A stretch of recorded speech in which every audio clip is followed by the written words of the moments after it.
Screen पे एक video देख रहे हैं और ये वीडियो कहाँ का है? ये वीडियो है नाम्बिया के संसद का। और जिस तरीके का माहौल दिख रहा है, भारत के पीएम का बड़ा ही जोरदार स्वागत हो रहा है। और ये चाइना को टेंशन देने वाली बात तो है ही, साथ ही साथ अमेरिका के लिए एक काट भी है। जानेंगे नाम्बिया के साथ भारत ने कौन से डील किए हैं, तो वहीं ब्राजील के ऊपर क्यों टूट पड़ा है अमेरिका। 50% टैरिफ लगा दिया, अब इसका असर क्या भारत के ऊपर पड़ेगा। जानेंगे जियोपॉलिटिक्स में बहुत कुछ चल रहा है। हमेशा की तरह वर्ल्ड मिरर के इस एपिसोड में जानने को मिलेगा बहुत कुछ, इसलिए वीडियो को अंत तक जरूर देखें। मैं चाहती हूँ इस वीडियो को थोड़ा सा आप देखें।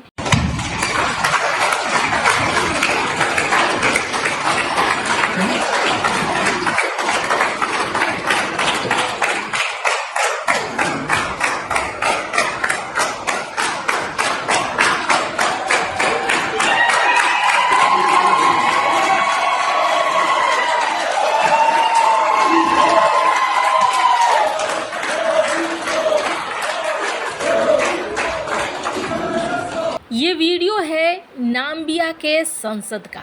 और इस वीडियो में क्या दिख रहा है? इस वीडियो में दिख रहा है जैसे लोगों ने खड़े होकर पीएम मोदी का स्वागत किया।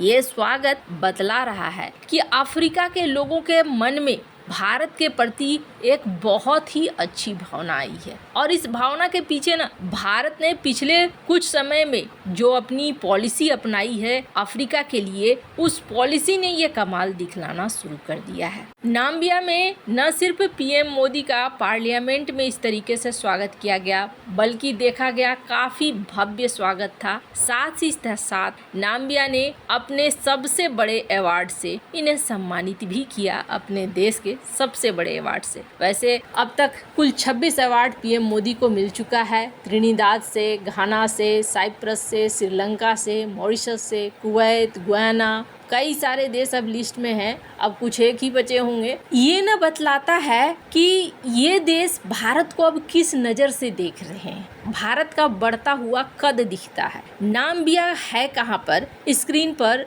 आप एक जगह देख रहे हैं, ब्राजील से दूर यहाँ है नाम्बिया। ब्राजील से पीएम मोदी नाम्बिया पहुंचे और नाम्बिया में इनका बड़ा ही अच्छे तरीके से स्वागत हुआ। स्वागत होने के साथ साथ दोनों देशों में कई सारी डील के लिए बातें आगे बढ़ी और ये डील बहुत ही ज़्यादा महत्वपूर्ण है। भारत ने क्रिटिकल मिनरल्स पार्टनरशिप एग्रीमेंट्स पर दोनों देशों के साथ बात करना शुरू कर दिया है। नाम्बिया में uranium, copper, cobalt, lithium, rare earth तत्वों का समृद्ध भंडार है। और ये समझ लीजिए कि भारत अगर इलेक्ट्रिक व्हीकल उद्योग में आगे जाना चाहता है तो वो रास्ता यहीं से होकर गुजरता है। इसलिए दोनों देशों ने यहाँ बातचीत करना शुरू कर दिया है। और एक दूसरा सेक्टर भी है जो भारत का बहुत महत्वपूर्ण सेक्टर है, खास तौर पे गुजरात का, और उसमें नाम्बिया माहिर है। दुनिया का सबसे बड़ा समुद्री हीरा भंडार, 80 मिलियन कैरेट से अधिक का घर है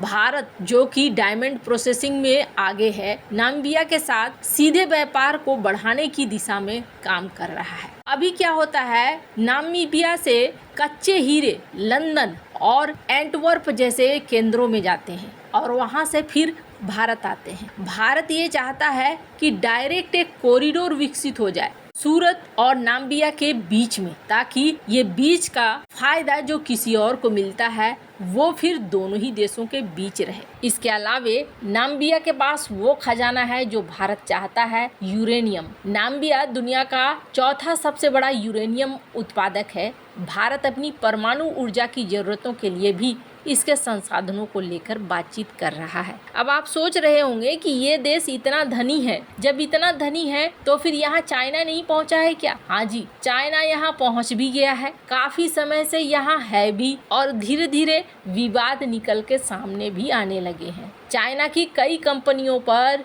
यहाँ की सरकार ने पाबंदियां भी लगाई है और कई पर बहुत तरह के रिस्ट्रिक्शंस लगाए गए हैं। चाइना का प्रभाव यहाँ बहुत ज़्यादा है। चीन के पास नाम्बिया की सबसे बड़ी यूरेनियम खदान खुशाब में हिस्सेदारी भी है और चाइना के व्यवहार से लोग यहाँ परेशान हो गए हैं। एक बार ये हो गया था 16 अप्रैल 2019 को 2 चीनी दुकान मालिकों और उनके एक स्थानीय कर्मचारी के बीच ऐसा विवाद हो गया कि हथौड़े से हमला होने लगा। ये सीन पैदा हो गया था। चाइना के ऊपर आरोप लगता है कि वो अपने श्रमिकों को यहाँ पर सही तरीके से ट्रीटमेंट नहीं देता है। अब ये देश चाइना से परेशान हो गए हैं और इन्हें कोई दूसरा देश चाहिए और ऐसे में भारत की एंट्री हो रही है। अब जहां एक तरफ भारत का ये भ्रमण रंग लाने वाला है, तो वहीं दूसरी तरफ पीएम मोदी इस ब्रिक्स समिट के लिए ब्राजील पहुंचे थे, लेकिन साथ ही साथ पीएम मोदी की राजकीय यात्रा भी ब्राजील के साथ थी। और जब ये यहाँ ब्राजील में राजकीय यात्रा पे पहुंचे तो बड़ा ही अच्छा स्वागत हुआ। जैसे बाकी देशों में भारत का स्वागत होता है वैसा ही देखने को मिला। ब्राजील ने भी बहुत अच्छे से स्वागत किया और ब्राजील के पीएम ने भी इन्हें अपने सर्वोच्च सम्मान से सम्मानित किया। ब्राजील और भारत ने कई डील भी फाइनल किए और कहा जा रहा है कि ये डील डिफेंस से लेकर क्रिटिकल मिनरल्स हर क्षेत्र में है। अगर अभी आप देखें तो क्रिटिकल मिनरल्स एक सबसे बड़ा मुद्दा बना हुआ है और भारत के लिए ना ये वैसे है जैसे कि आगे जिंदा रहने के लिए पानी की जरूरत है ना, वैसे ही। अब मैं ऐसा क्यों कह रही हूँ, दुनिया बदल रही है और पुराने तरीके से अब न तो कारें चलेंगी, न ट्रक और न ही और कोई वाहन। ज़्यादातर वाहन अब इलेक्ट्रिक पे बेस्ड होंगी और जैसे जैसे ये सीन आता जा रहा है वैसे वैसे ईवी के लिए जो रेयर अर्थ मटेरियल चाहिए वो बहुत ज़्यादा ज़रूरी होता जा रहा है। भारत को इसका प्रबंध बहुत जल्दी करना होगा, वरना ऐसा सीन आ जाएगा कि भारत जिस इकोनॉमी को काफ़ी ऊंचाई तक ले जाना चाह रहा है वो फिर मुश्किल में पड़ जाएगी। अभी अगर आप देखेंगे इलेक्ट्रिक व्हीकल के मार्केट में बहुत तेजी से चाइना छा रहा है, बहुत तेजी से टेस्ला छा रहा है। चाइना ने तो टेस्ला की रफ्तार को भी पीछे करना शुरू कर दिया है।